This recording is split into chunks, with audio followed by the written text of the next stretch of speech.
بسم اللہ الرحمن الرحیم۔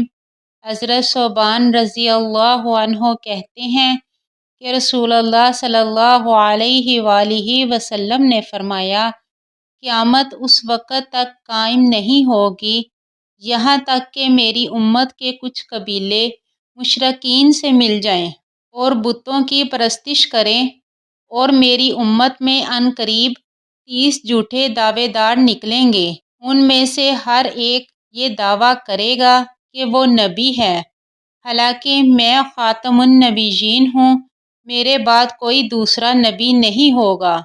جامعہ ترمذی حدیث نمبر 2219۔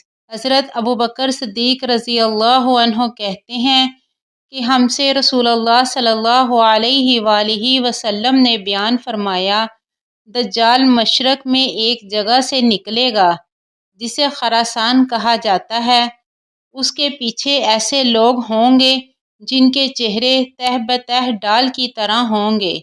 جامعہ ترمذی حدیث نمبر 2237۔ حضرت انس رضی اللہ عنہ سے روایت ہے کہ نبی اکرم صلی اللہ علیہ وآلہ وسلم نے فرمایا، اپنے بھائی کی مدد کرو، خواہ وہ ظالم ہو یا مظلوم۔